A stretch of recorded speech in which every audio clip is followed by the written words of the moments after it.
don't take on the small stuff. Let's just change the whole world, right? The message came that I want you to bring positive energy into the school system, into the public school system, to link what I learned with energy into the school system, to make a healthy emotional environment. Because in this holistic piece, if we're not healthy emotionally, then it's very difficult to be healthy physically. This is a proactive program where children and teachers use only positive energy in everything they say or do or react to. But then she got disrespectful.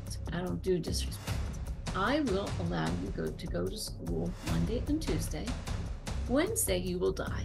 In this program, the teachers have as much responsibility to change as the child does. Too many niggas.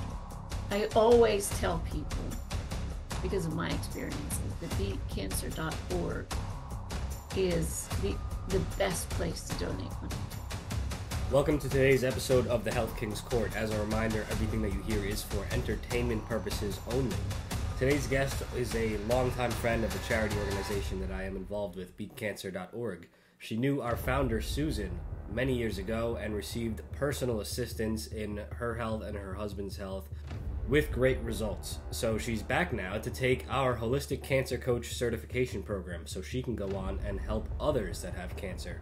If you would like to do the same and take our Holistic Cancer Coach certification program, or if you'd like to purchase any of the other levels of the educational course that we offer in Holistic Cancer Education, you can check that out at www.beatcancer.store. That's www.beatcancer.store. If you'd like to make an income selling that course and selling a product that genuinely helps people's lives, you can do so at www.beatcancer.work. That's www.beatcancer.work. Jayne's going to start us off by talking about her life story, and then she's going to get into the program that she implements within the public education system. This expands out to a bit of a conversation about the public education system at large. Can it be saved? Can it not? We'll find out. Make sure you like, comment, subscribe to the channel, and enjoy the episode. Welcome, everybody, to today's episode of the Health King's Court, Ancient Wisdom for Modern Health. Today, we have a very special guest with a lot of hats that she wears. She's a certified Reiki practitioner. She's a healing touch practitioner, a life coach, the founder of Butterfly Pathways to Soaring Success, where she does caregiving coaching, relationship coaching, and spiritual coaching. She's also the founder of Peace Zone Enterprises. She's an interfaith minister, a master-level integrated energy therapy practitioner, and currently in training to be a holistic cancer coach with beatcancer.org's Holistic Cancer Coach Certification Program. That is a Miss Jayne Donato Dempsey. Welcome, Jayne.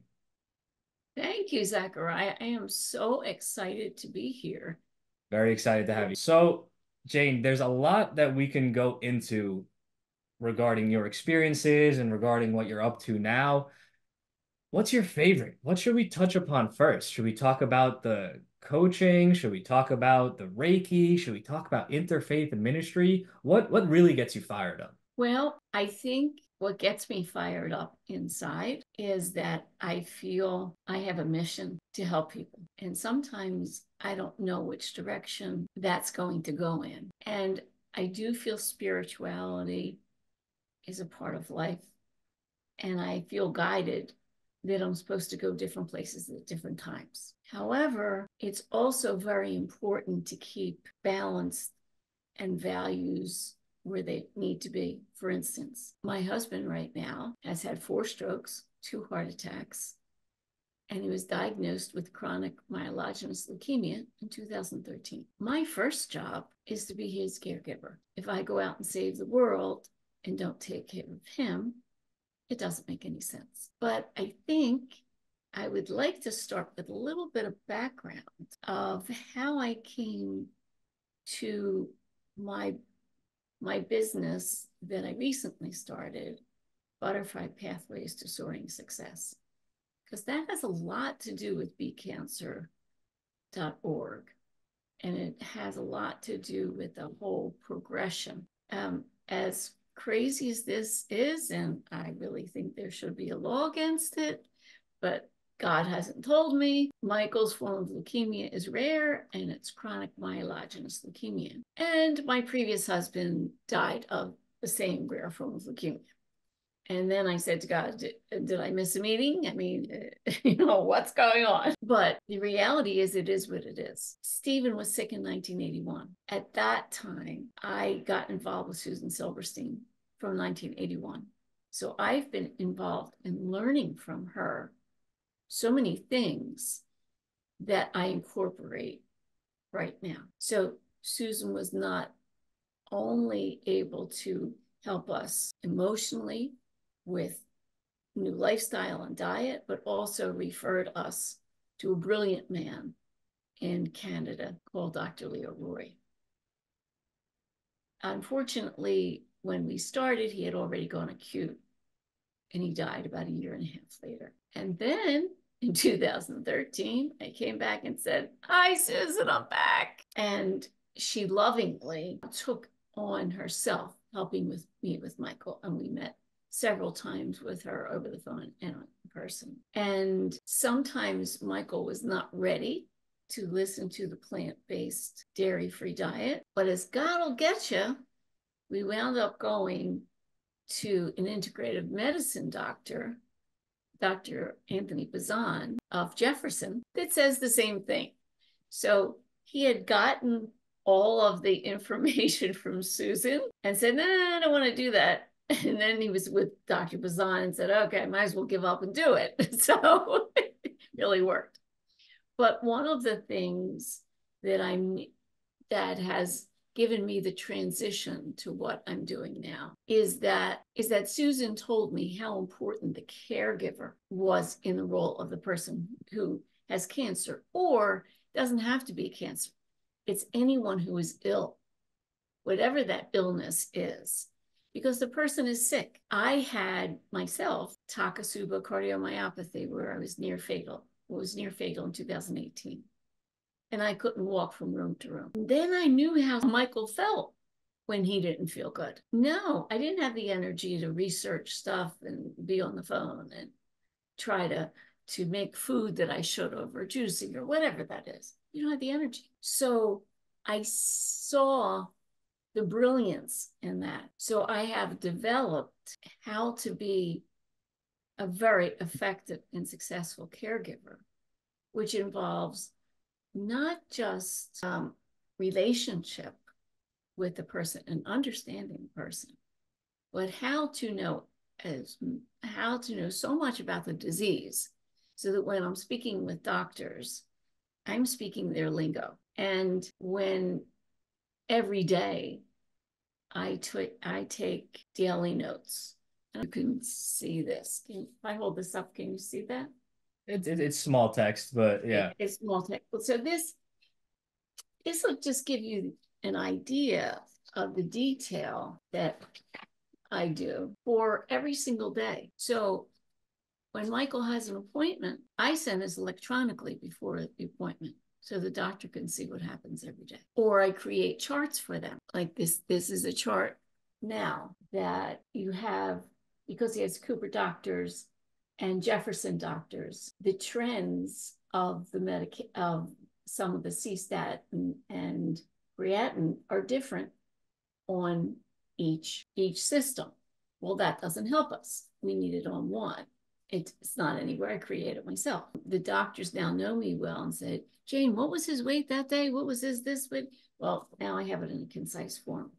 And I've done that over the years to create whatever system I need at the time. And then there's a way to go into the hospital and advocate when he's in the hospital. And you have to learn how to pretty much run the hospital in a respectful, knowledgeable way. Strong, but respectful. So now I have a crossroads in my life. I've been doing this caretaker thing for a long time. So I kind of say to God, well, you know what? I could use the mission of beach. That would be really great. But I don't have that one. But I do have a choice. I could be pretty annoyed the fact that I'm doing this all over again. pretty annoyed that I started out with a divorce, and Stephen and I took 4 years to make sure the second time was right. And he was dead in 4 years. I can be annoyed that Michael has this all over again and go down the route, why me? That's not constructive. Or I can say, this happened for a reason. I put myself in a spiritual union with the divine because I know I'm called to do something, and it might be different than what I think. So the choice is, no, I'm going to use this experience to help other people. And I want to do that. That's beautiful. That's really beautiful. Go on though, if where you going? I had somebody come to me and said, do you think you would work with my sister-in-law? Her husband she just found out her husband has brain cancer and she's stuck. Yes, I can help her because reality check, it might sound hard, but honey, you could be stuck for so long. And then you got to come to the table, step up to the bat because you're in the power position. Now, she hasn't come to me yet because she's not ready to take that first step. And that's okay too. Now, in all this, the core of me is spirituality. Not in any one form. I mean, I have my own form that I go to. I grew up Roman Catholic, so the only term I knew was priest. And I thought I was called to the priesthood at 17 because I only knew that term. Well, years later, I, left the Roman Catholic Church. What I found in learning integrated energy therapy is the most modality that I've been involved in. That's the one I teach since 2000. That's the one that I give classes in. It has a much more higher vibration than Reiki, or not better than, just a different vibration. And I was led to this new seminary in New York, which teaches people, and I was ordained interfaith minister, to meet people where they are in their spirituality. So I've done 12 different weddings, created the weddings to the spiritual feelings of that person or that couple, and then, give it back to them. Are you happy with that? Are you not happy with that? We'll change it. So people get respected. It's not that hard. The divine doesn't believe in rejecting people. That makes no sense to me. And the same thing with funerals or baby namings or baptisms. So that I see how important that is. And that's why I want to offer to be a spiritual coach. But for people, because I don't know how I would do this with that spiritual guidance. I will say to the doctors, where are you spiritually?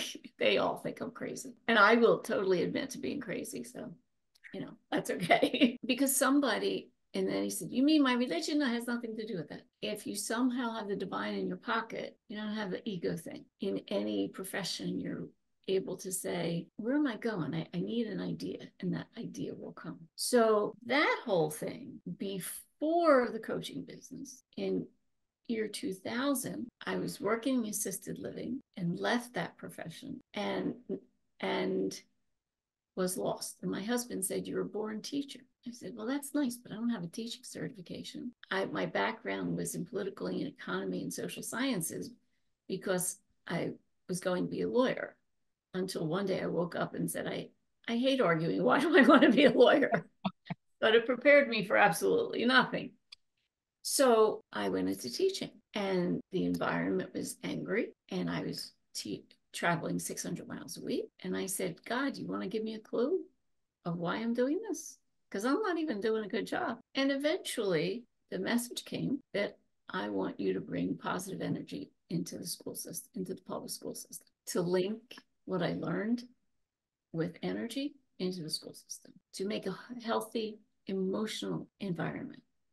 Because in this holistic piece, if we're not healthy emotionally, then it's very difficult to be healthily physically. So I created and wrote the books for this new program. Of course, first I said, that's really nice, but why don't you ask me to climb Mount Everest, because I think I got a better shot at that. So I wrote the books. They're in English and in Spanish. They are, I don't know if you could see them. This is the one for early years. This is the one for the regular, I would say through 8th grade, teacher edition, and both in Spanish as well. And I write books. A lot of us don't have a lot of time, including me. My daughter-in-law, we went to vacation, said 2 years after the last vacation, they called me Mima. Mima, you're reading the same book you did 2 years ago. So I realize people don't have a lot of time. So everything is color. And also another love of mine is diversity. So in these books, every race or ethnic community is acknowledged and recognized because we have faces of different children and different races. So what I'm doing it is to say indirectly a respect for everyone. And the kids are having books that says respect to them. So I do want to do that for the school system. And I do want to have one at home. That's another passion of mine. But the Butterfly Pathways to Soaring Success is going to incorporate that as well. And some people say, well, what's that got to do with it? Well, in order to affect an entire community, and this is what, I don't take on the small stuff. Let's just change the whole world, right? It starts in the beginning of life to be emotionally whole. This is a proactive program where children and teachers use only positive energy in everything they say or do or react to. There's a 90-second meditation, and then it's strict society rules that you would think is every classroom, but it's not. Raise your hand to speak. One person speaks at a time. You're seated unless you have, you have permission to get up. That's kind of silly that really we're teaching that, but these are society norms that people need to learn and to speak in a respectful tone. When I do professional development, I say to teachers, a child can have this piece of paper and he's working on it. And I could go to that child and say, just take it out of the hand. I need to look at this, right? Or I could say to the child, I really would like to help you with this. Can I please see it? I said the same thing, but I'm showing respect to a child. Along with that, one of the goals I would like to see is better nutrition in the schools, which is kind of atrocious. But my main thing right now is there's 3 levels of coaching. We talked about caregiver, we talked about spiritual, we didn't talk about relationships. Along the lines of 3 marriages and time in between to meet other people, I've learned a lot about relationships. And especially if someone is ill with anything, it changes and you have to change with it. Just like you change as a parent. If you ask me what is my best title in the whole world, it's my children. It's being a mom. There's nothing better. And my youngest is 42. My oldest is 53. And I've loved every stage, even when it was not so great. 3 of the children are my birth children, Louis, Veronica, and Nicholas. And 2, Molly and Mike Jr., are from my marriage with Michael. There's one thing in a relationship that I could not compromise with. You have to love my child as your own, period. But I offer to love your children as my own too. So in our wedding vows, we vowed to love each child as our own. And we do that. And the children have cooperated with us. If you put all 5 together, nobody would know whose is whose. And I think for me, that was the only way to do it. So relationships are very important in whatever way it goes. It doesn't have to be with someone who is ill, but relationships are very important in our life. So mom, grandmom is Mima. I have 10 grandchildren and wife, but I got to tell you, the mom comes came first, right? They're my most important roles and the biggest honor I have. And they were all chosen. I tell them that all the time. It's important for you to know that. Now, it's interesting, and this is another Susan connection, and why I think I was attracted to her, that I started in my 20s in my own health. And when I separated, Veronica was 11 months old. Lewis was 3. My children were raised with no sweets in the house. They weren't in the house. There was no processed food. Mom did them from scratch every night. At that time, my neighbors thought that I was really a negligent parent. Why can't your kids have donuts? Everybody else can. I mean, they were really up in arms. It was really funny. And one time, Veronica went to her best friend Donna when she was in like in 3rd or 4th grade, and said, "I want a chocolate chip cookie. You have to give me a chocolate chip cookie, or else I'll never be your friend again." Because there were no sweets in our house. There were no cold cuts with nitrates and turned to nitrites. Didn't exist. There was no soda. There was one soda, and I called it a mommy soda.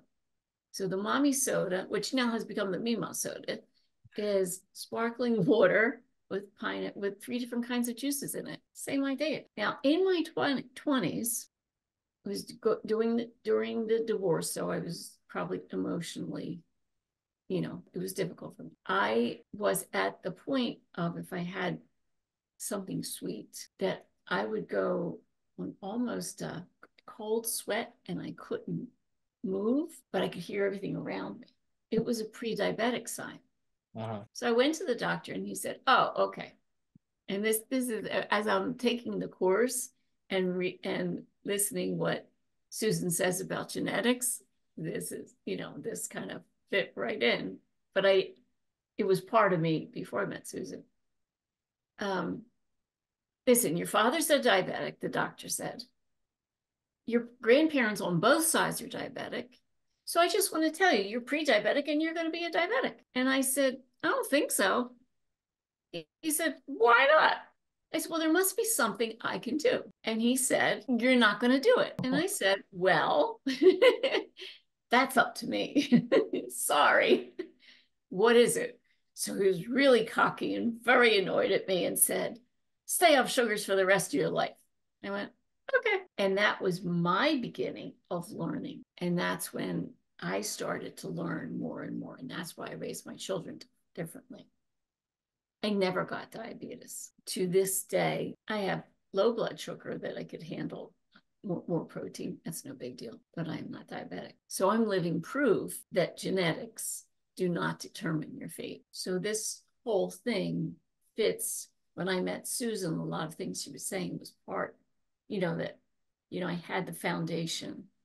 And it was interesting that when we went to the pool with my sons, their bodies looked different than the other kids. Their chests were formed. They had a flat stomach, where so many of the other boys had kind of like as little kids, like a belly, like a fat stomach, and not as muscular chest. And Lewis in college called me very annoyed with me one night. Mom's got the blame for everything. It's really great. We don't get that. "Hey, Mom, you did a great job." I don't get that. But no, I take that back. Veronica does. My daughter Veronica tells me that all the time.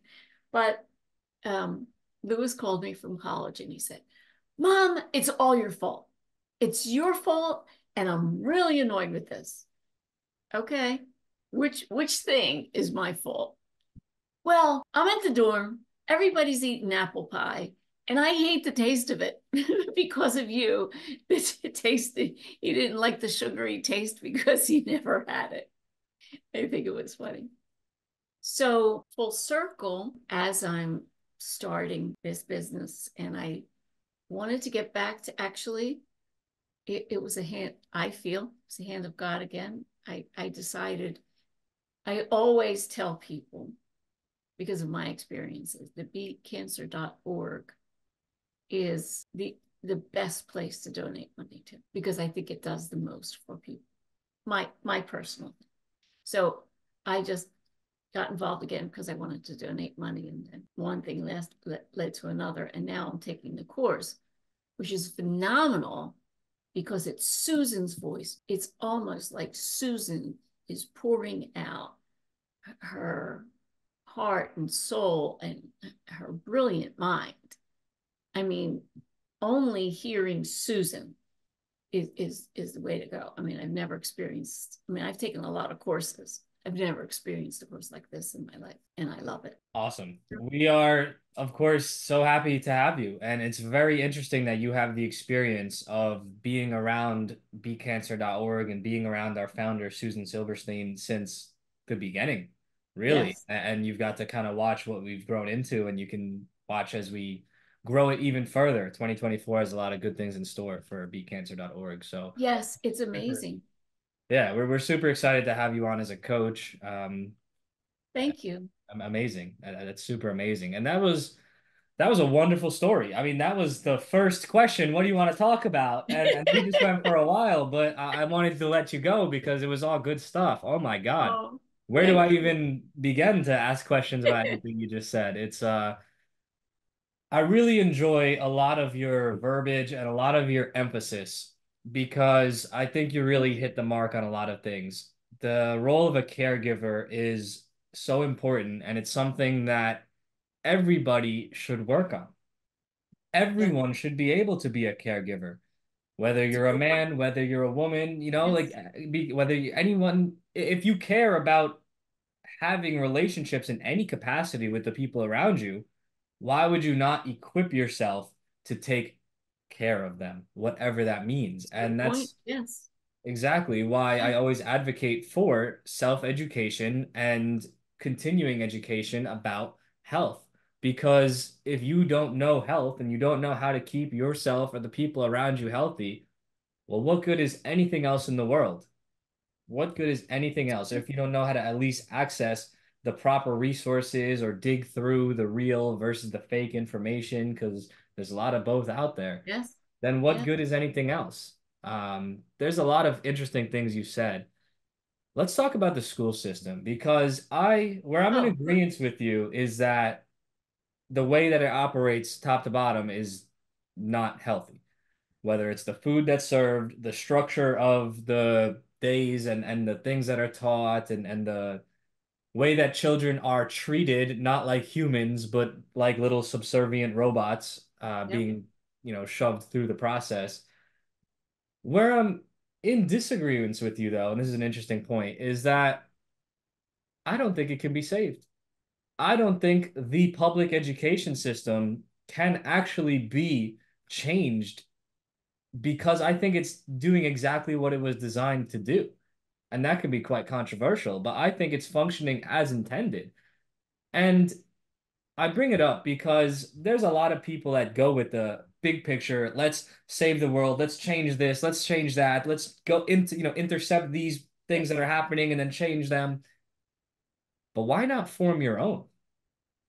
Why not find people who are creating substitutes for this beast that is creating a lot of damage? Why go into the belly of the beast and try to fight your way out?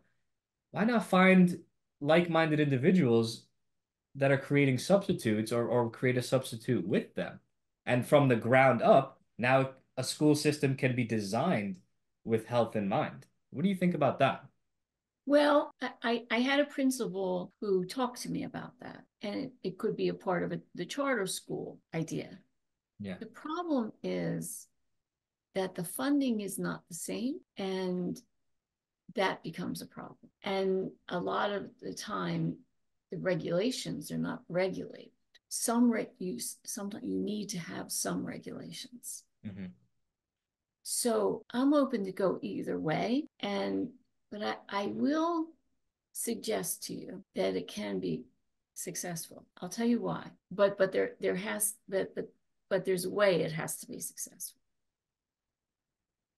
NJEA, New Jersey Education Association for the state, came in and televised my classroom and the other teachers. They put an article that I wrote into their magazine, and they gave me a red carpet event, $1,000 event, to show their support of it. So I think it is something that can be respected and approached, because now we have this term socio-emotional wellness, where that was never recognized before. What it says is that according to the environment, that the child is going to react differently. So that's the first time it happened in the mainstream. When I started this, the county superintendent of Landon County came in my classroom, watched it, and he said, "You've got one problem." And I said, "What's that?" He said, "You're ahead of society. You don't know what you're talking about." So when I went backwards and showed the neuroscience, when I do professional development for Stockton and for other universities, and show how the neurotransmitters are affected in the body from tones of voice, looks on your face, words that you use. And basically, with the positive energy, the hormones are secreted so that the neocortex is working. And the body basically says, okay, it's safe to learn. When you have a threat, and it could be simple as the kids have this term, that means I'm going to get you outside. So, or from one teacher who can say, "How many times have I told you to do how to do that? I've told you 10 times. Why don't you get it?" Instead of, "You know what? Why can't let's sit down and go over, because I think maybe I'm not saying it right. Let's break it down so I can help you with it. You're saying the same thing, but what you said is right on about children getting respect. My babies knew that they were loved every day. They knew they were respected. On the Peace Zone Enterprises website, there are videos of some of the kids, and one of them was Bashir. I will never forget this video. Part of the Peace Zone is that teachers look for good things to compliment children. Don't tell me that kids do bad things all day and you only tell them the bad things. I bet they do a whole lot of good things that left unsaid or unrecognized. So Bashir, the question was, "What do you like about the Peace Zone?" And the kids took a video. And he was not a stutterer. This was in the 3rd grade. Bashir was in and out of homeless places. Teachers had already said to me, "We've had him before. You can't do anything with him." So, and probably he's not going to stay there that long anyway, because he's going to be homeless again. Our educator, they told me I should go into administration. I said, no. You don't want me in administration. I'd fire everybody by the 2nd day. No. Not everybody, but with statements like that, where you go. Go get a job at Walmart if you're going to have that perspective of a child. So Bashir came into the classroom in the middle of the year. Something happened in the schoolyard. They came back. They were all upset. And I said, "Okay, let's sit down and talk." Bashir said something terrible in the schoolyard. What did he say? He called somebody stupid. Well, how many times in our school system, the kids call each other stupid, right? And Bashir looked at him like, "What's wrong with that?" And the kid said, "This is the Peace Zone. We don't use those words." So Bashir started to learn about the Peace Zone. Mm-hmm. And he liked that he got respect. He liked that he got complimented. He learned. So in his video, he said, "I like the Peace Zone because I got complimented." This poor baby was never complimented before. He never experienced it in the 3rd grade. The first thing I thought of was, well, how many times has Bashir probably been called stupid? It's just normal to him. Yes, exactly. Especially if all the people around him, staffing, have given up on him. Yeah, the authorities. Yeah, that's just what you do. When you are the person of power, you call people stupid. So that's what happens in the child-to-child dynamic. Well, they want to, jab and jive for power. Bam, well, you're stupid. It's putting themselves in that position that they see being enforced upon them or acted upon Right. them. That brings me to a question. And then this is one of the things that is unpopular about the program for teachers, but one thing that is absolutely positively necessary. It's in this program, the teachers have as much responsibility to change as the child does. The Probably teacher more. is, yes, because the teacher, you're absolutely right, because the teacher is the role model. So the question is, well, I don't want to have to do this. I'm sorry. So it cannot be, you have to look at an organization. So what I've learned, and I wasn't happy to learn this because I'm thinking, well, this is a given. You don't act like that to a kid, but it wasn't a given. That it has to be mandatory. The program for the teachers must be mandatory for them to speak in a positive way, for them to choose words. You have to think every time you open your mouth. Yes, we all should think every time we open our mouth, but particularly to a child. So in the So, school system, with all those people that are currently, let's call them rotten apples, who treat the kids negatively and have a bad attitude and have just completely dismissed any sort of actual caring capacity in them, how many of them you think started out that way? But then how many do you think started out with the positive, caring attitude and maybe got just ground down by the system that they were a part of? well, that's a very good point because a lot of the system gets very ground down for, for teachers, for teachers who are really trying. And sometimes they're not supported.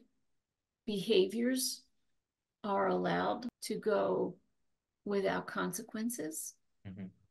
It doesn't have to be punitive, but it has to be, let's say, a child is disrespectful to a teacher. That can't be accepted. And don't tell the teacher that they have to accept that. So there should be a detention, but instead of the child just sitting there, it should be, okay, let's talk about the peace zone in this situation and how could you have handled it differently? And what are your feelings at the moment? So it could be a consequence, but a constructive one. I like that. I like that, and I'm glad that you said that because a lot of people that emphasize positivity and they emphasize be nice and emphasize no bad language, they don't have that element to them. So I'm very happy that you include that in your program and in your philosophy because, yeah, in order to maintain peace, you must be able to enforce the maintenance of peace. Now, the doing that in a healthy way is the key. Yes. Doing that in a healthy way is key through positive shaping, positive reinforcement of good behaviors and the healthy punishment of the negative ones or the re-guidance or Yes. redirection. I had this little girl in eighth grade. This is a great example of this. And this was a school district with a lot of minority children in the school. And I couldn't get through to this child. Well, I can't accept I can't get through to a kid. Good or bad. It's the Capricorn thing. So I kept on trying and trying, but then she got disrespectful. I don't do disrespect. In fact, the kids know. Did she, I would give the kids a look like that.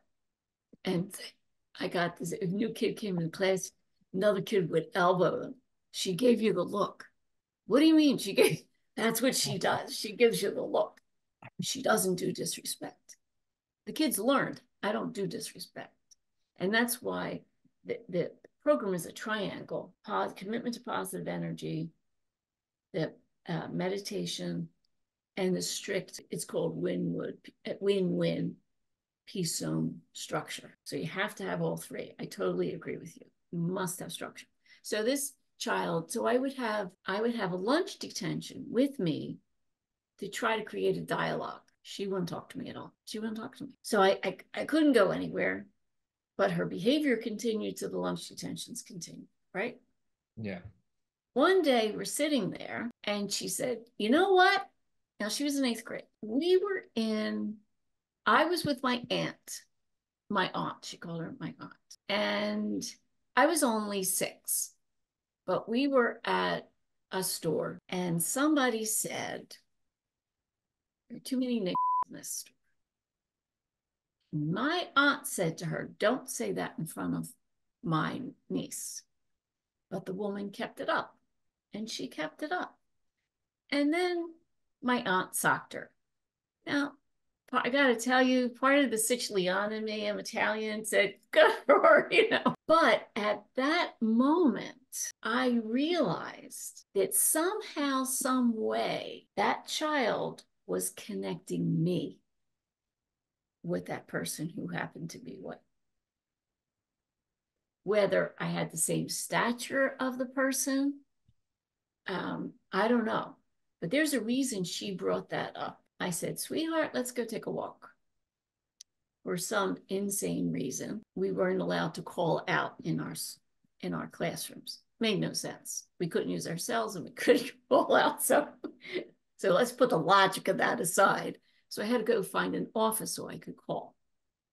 And I called her aunt with the little girl standing there. And I said, your niece just explained to me what happened. I apologize for my culture, somebody who was ignorant in my culture who said that. Please understand it's not all of us. I love your niece. And that little girl heard that and she was putty in my hands after that. So the trick was I had to get to the source of the problem. I would have never guessed that one because it really didn't have to do with the connection that I said. Somehow there was a connection. And then when her father came to school, I apologized to him. And he was so touched by it. He said, you know what? There are ignorant people in my culture too. And we hugged and we laughed about it. So that's where sometimes a constructive consequence gives you the opportunity to change. But it has to have consequences. Too many of the school systems, and you're absolutely right. Now that we got the nice down, now we'll let everything go by. No. And now you're setting children up to fail in society. You're setting them up because that's what they learned. I think You there's a did lot that of one. reasons. I think there's the ones that go just nice, and I think there's the ones that just get so overwhelmed with bad Yes. behavior because they Yes. haven't checked it at the door and it's just Yes. become the culture in that Yes. school that they genuinely don't have the manpower or capacity to do anything about it. Yes. So then the whole thing just runs rampant. But Well, that's a beautiful that's a beautiful story that you just said. Because all it takes is one. All it takes is one. There are certainly people of all races that are horrible towards other races for no reason, right. or people that just have a bad day and yell out a slur or whatever, and that really Yeah. sticks with someone. But it's interesting. It reminds me of a story. I know of someone, fair-skinned female who Mhm. was in Walmart, and was your story in Walmart too? Is it always at Walmart? Yes. So this What is it with fair-skinned the female, Walmart? this fair-skinned female was at Walmart, and she was walking down the halls or whatever, the aisles, and there was a young black boy with his black father, Right. and they have the stands of like the bouncy balls, like the whatever, Yes. Yes. Yes. like a big high stack of Yeah. them, and the little kid, wanted a ball, of course, little kids do, Yeah. Yeah. and was playing with them or whatever, and ended up knocking down a whole bunch. Okay. And like they were everywhere, all over the place, big Yeah. mess, Yeah. craziness. Yeah. And the father was like distraught. Like he was upset. He was mad. He was like, oh, well, now I got to clean all this up. And he was Embarrassed. yelling at the kid, whatever. And it was like a Yeah. big mess.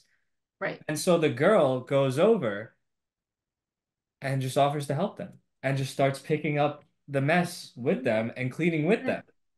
Mm-hmm. And the father and the son were just shook. They were like she said, their face just Wow. transformed to a whole bunch of different emotions while they were processing what the hell was even going on. Yeah. This little white girl is here helping us Right. black men do this. What? And the whole vibe shifted. The Yes. whole vibe shifted to them. Now the father stopped yelling at the kid. The kid stopped like being upset. and suddenly everyone was happy. Now, was that, or did it race have anything to do with it? I don't know. But I'm sure from that It point could have. on, if it did, and if they had some preconceived notions, well, now they're going to remember that time that little white girl helped them Yes. for no reason and zero benefit, zero, and Yes. just on command. Now that little boy and even that father who might have his traumas that he's faced throughout life Who have is that memory right. to fall back on. And And, that could have changed their whole life. right. And the Really. father could, you know, there is, I remember Martin Luther King's, one of the most powerful things, if you trade one bias for another bias, you're not ahead. So there could have been some anti-white in their history as well. Mhm. Who knows? Thinking that white person wouldn't come and help us Yeah. somewhere down the line, some kind of preconditioning or whatever. So we work together as a team, which brings up my other passion. Is I used to work for the county Health and Human Services office called the Office of Intergroup Relations, and my job was to go, if a complaint came from any town, that I would go into that situation and try to resolve it. And I loved it. And through that, we had a situation where the neo-Nazis were going to march into Cherry Hill, which is predominantly Jewish. And we had learned how to handle that. Of course, my natural reaction was to go and to talk how terrible this was. Well, I learned that that's exactly what you don't do, because the neo-Nazis are looking for the advertisement to recruit young children. Uh-huh. So what I did is reversed it, held a 1,000 Unity Day for everyone to come together of all cultures and religions, and we made it as a, where all churches would sponsor it too. And then, I look back, Zachariah, and I said one day, listen, I want all the superintendents to come together tomorrow at 12 o'clock. Like, then I went into teaching and said, are you kidding me? You told all the superintendents to come together. It was of every county, of every district. And what I said to them is, we have to teach this in your schools. You do it in any way you want, but this week is teaching week. And then I helped start the Human Relations Commission in Camden County and the Interfaith Commission. And now I'm starting it in Gibbsboro. So that's another one of my passions. But that all comes together too. It's relationships. Yeah. Right? Just people treating people the way that they need to be treated. Yes. It's when you treat another person's child as you would treat your child, then you've got it. Well, the problem is most people don't even treat their own children the way that their That's children true. I treat. forgot about that So one. there's Sorry. there's a bit of No, you're right. You're a right. You're right. You're right. pre-needed a You're right. prerequisite for that to work. Yeah. But you made a very good point about teachers getting so ground down about accepting behaviors, because that's difficult. And it is, behaviors are let go many, many times because it's too much trouble, because somebody on the board has a friend of a friend and they're going to get annoyed and blah, blah, blah, blah, blah. And the teachers aren't taught, what do I do in that situation? What do I do? So part of the peace zone is conflict resolution. And part of the peace zone is that when there is a problem, you sit down, stop class, and sit down and discuss it as a class for about 5 minutes. And then if children don't get it, well, then, yeah, there has to be consequence. And the school has to support it. So So that's a big part of it. so for clarification for myself and for the listeners, is the peace zone something that a school will hire you and you come and do like a 1 day program, or is it an ongoing thing that the schools implement and you work with them on an ongoing basis, or is it both, or what is?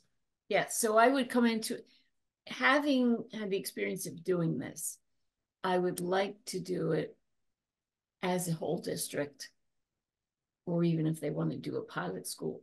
Because if you have it in one, I experience having it in one class and then you don't have it in another class, then there's no continuity, and the kids pick the easier way.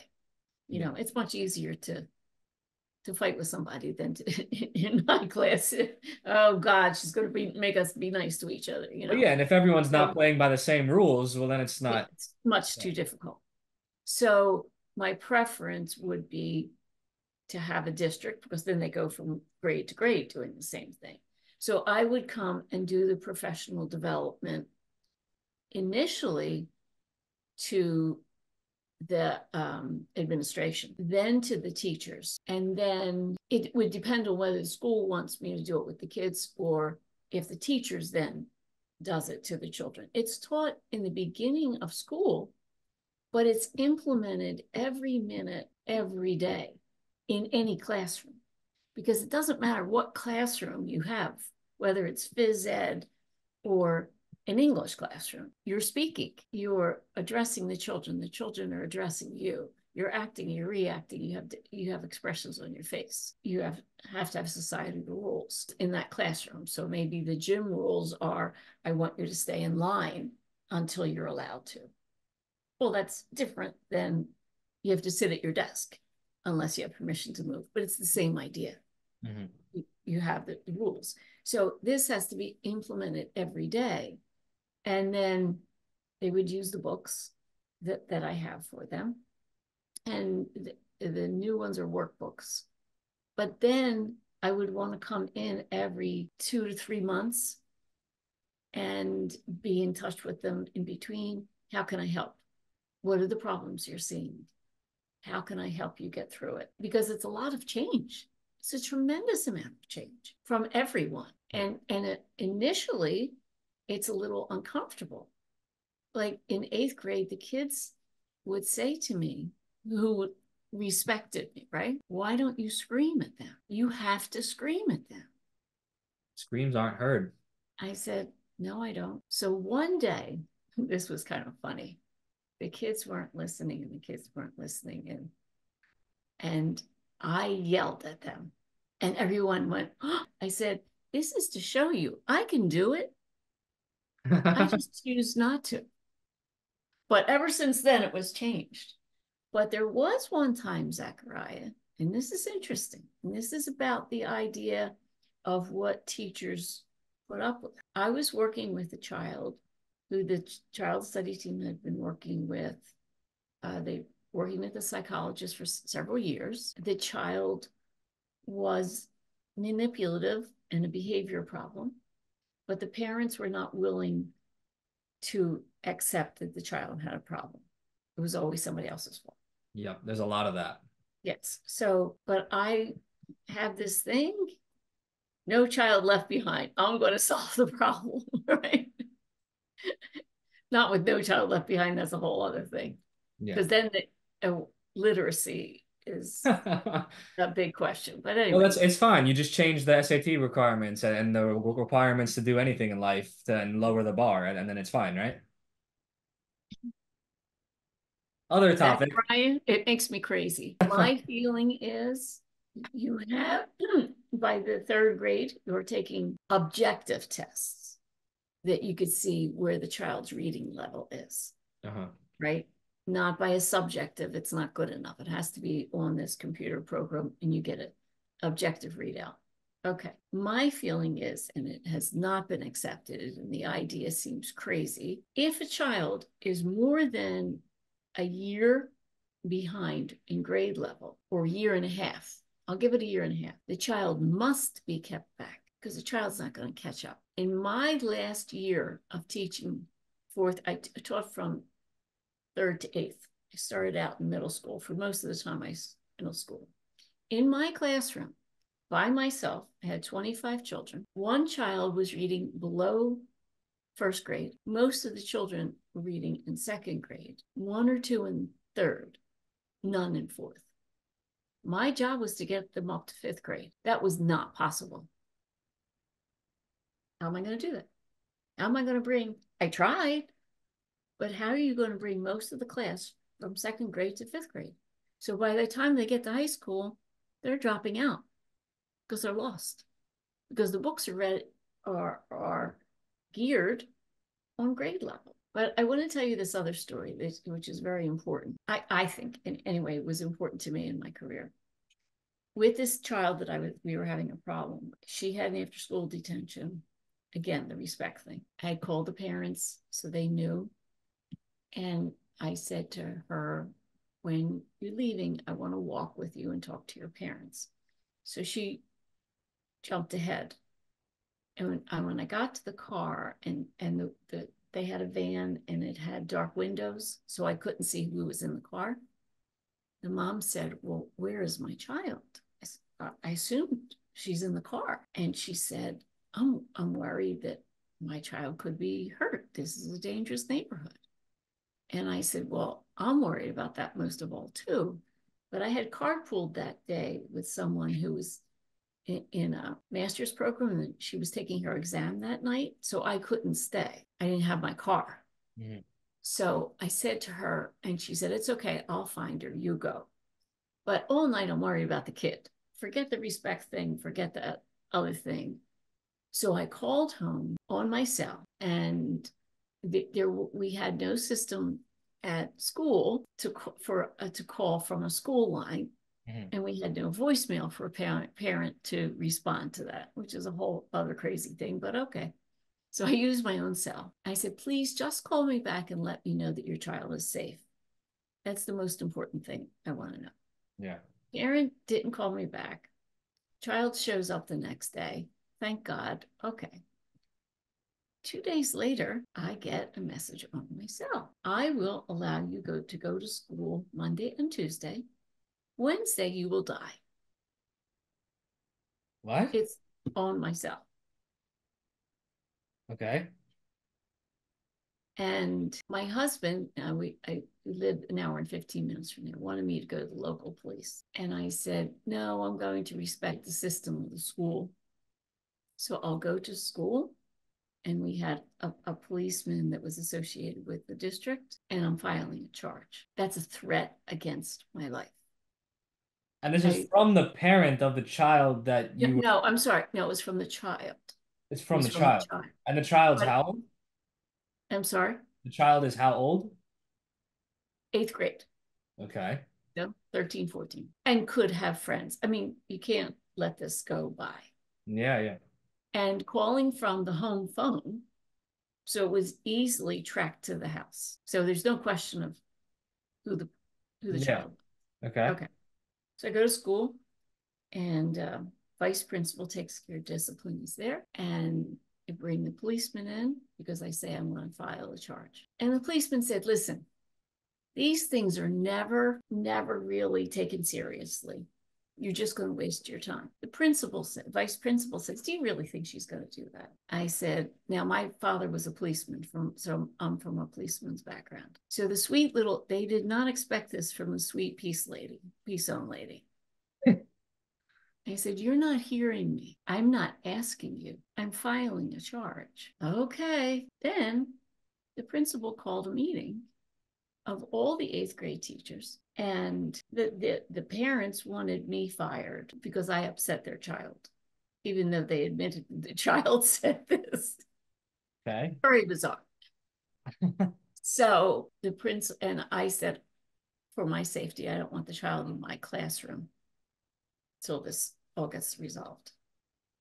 And so the child was in another classroom, and the parents decided to take her out of this school, because I didn't get them. So the principal called a meeting of all the 8th grade teachers and said, we lost a good student. We've had problems with her every single year.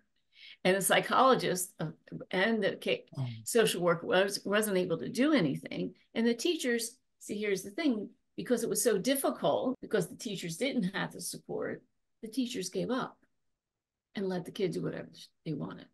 And a big problem with that is metrics. the admin of the school need to go for metrics to meet certain requirements for the state, this, that, the other. So they don't want to admit that, yeah, they have failed this student and this student became a problem and then this, and that, and now their student left, you know? So there's so much politics in the education system. Yes. But that brings So me to what, a very important question I have for you, but you can continue yeah. your thought. So she said to the other teachers, we lost a good child because rules were not followed.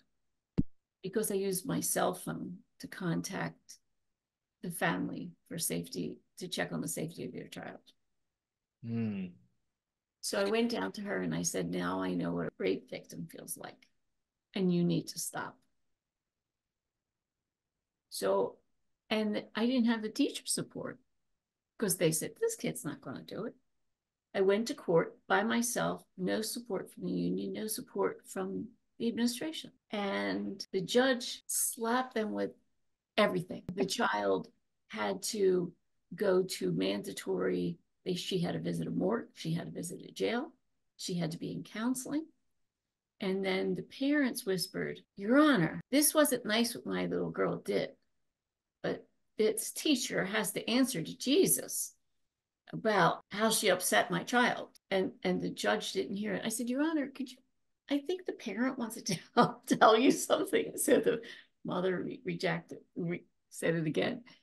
And the judge said, Oh, okay. Mandatory counseling for the family. And my name was Milac then. And Mrs. Milac, let me explain to you. I could see that you're a dedicated teacher. When you have parents like this that don't get it, you could stop trying. It's okay. And then she turned to the parents and said, understand, if your child was over 18, that your child would be in federal prison. So I stood up and I had to, and the word went out. Nobody messed with me after that. But guess what? The school never put it down as anything because they said the phone call was made at 7 o'clock at night. It was after school hours Yep. because that violence has to be reported to the state. And then the state gives less money to the school when you have that kind of situation. Exactly. Exactly. And that brings me back to my whole point of throw away the whole system, don't even participate. But that's a whole other conversation. My Well, question for you, Zachariah, maybe we'll get a school going. maybe we'll get a school going. I know some good people that are in the works of it. Love to. Oh, so many questions I want to ask for you. If we have time, I'll do two, but if we only have time for the one, I'll ask this one. Do you think that yourself or the school system or any school system can actually save a child if that child then goes home every day to parents who are unhealed, chaotic, don't treat them well, abuse, neglect, don't care, or just don't know how to properly raise their child? Well, I'll answer this in two ways. It is definitely more difficult because if a child is hit at home, they're going to hit in school. However, you never know how you can touch a child and change that child's life. Mm-hmm. However, part of the Peace Zone program is also there's a book for families. So the goal of the Peace Zone is to also, which I'm sorry I neglected to say, is to involve the parents into teaching the parents this way. And beyond that, to go into the stores in the community. So everybody's working on this. But it's extremely important to involve the parents. So Absolutely. that's why I wrote the book for the parents as well. And it seems like we have time for it. Thank you for being concise. We could certainly elaborate on any of these points at a future meeting, but interesting one to end off with. Do you think that little boys and little girls need to be taught and raised differently or the same? Well, I think that children are children. And I mean, like a boy could be yelled at and a little girl can't, I something didn't like say that. that. I'm No, you asking. didn't say that. I didn't say that. I'm wondering if you think that they need to be treated exactly the same, or if there are differences that form a young boy into a proper young man, and differences that form a young girl into a young lady. I guess I really don't. I mean, I never treated any of my children as oh, you're a boy, you have to do this. You're a girl, you have to do this. I think there are differences in, here's what I think. There's no differences emotionally, right? There's no differences mentally. I know there's an idea that a girl, does better at school than a boy in the early ages, and the boy catches up. I don't believe that one. I think it's the same. There are definite physical differences. A boy is generally physically stronger than a girl, but that has nothing to do with how we treat them. They're all treated the same. They all treat with respect. And I think that's important.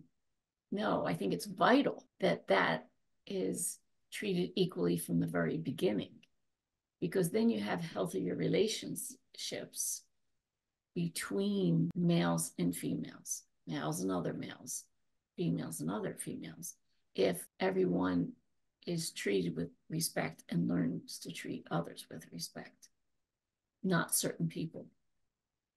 Very interesting. Certainly something we can go into in another conversation. I would love to pick your brain about that a little more and share my thoughts. But since we are out of time, my last question for you, Jayne, is where can people find you? Where can people check you out, whether it's your coaching business and they want to work with you as a coach, whether they want to check out the programs that you do in the school, whether a township wants to hire you? Where can people find you and your work? Well, the website that for Butterfly Pathways to Soaring Success, it's www.butterflypathways to Soaring Success. But for all of them, and then the website for the Peace Zone is www.peacezoneenterprises.com. But for both of them, the phone number is the same. It's 856-229-0888. And my email is Jayne Dempsey, JayneDempsey @butterflypathways.com, because the Peace Zone is also now part of Butterfly Pathways, and the contact information on the website as well. Wonderful. Jayne, with the final 2 minutes that we have here, is there any specific message you'd like to leave our listeners off with today? Yes, appreciation of each other. This discussion was so enjoyable. And Zachariah, you offered that to me. And I feel so honored for us to take and feel in our hearts something good and wonderful that happened. And it's just the beginning of everything, because good can only come out of good. And that's how it works. And the second thing, for our listeners, I've got a challenge. You brought up the idea, Zachariah, but maybe it's a seed we should really look into, of finding people to start our school. I'm in. Very, very good point. Very good points to leave off with. Jayne, thank you very much for coming on the show. Thank you so much, Zachariah. Thank you. And just like that, episode 10 of the up-and-coming #1 health and wellness podcast in the world has concluded. I hope you enjoyed today's episode. The way we raise our children is one of the most important things that we can consider, because nothing else that we do in our lifetime really matters if we don't pass healthiness on to the next generation. So always consider how your child is being raised, whether that is by yourself or by whatever school system you choose to have your child be a part of. We can always do better for our children. So be sure to check out Jayne's website at butterflypathways-to-soaringsuccess.com, and that'll be in the description for you as well. As always, you can check out my website at zachthehealthking.com to see my podcast on the assorted platforms. You can also check out my assorted social media pages. And as a reminder, if you would like to check out the educational course for Holistic Cancer Education or Holistic Cancer Coach Certification, you can do so at beatcancer.store. And that'll be in the description as well. And if you would like to make an income by selling that course, you can inquire at zachthehealthking@gmail.com, and I'll get you that appropriate information. If you'd like to go ahead and sign up, you could do so at beatcancer.work. So stay tuned. Be sure that you are subscribed, because at the moment of publishing this episode, I already have 16 more episodes waiting to edit, waiting to publish, waiting to bring you even more interesting conversations as time goes on. Subscribe, like, comment. Please show your love. Please show your support. Helps me do what I'm doing. Have a good day, everybody.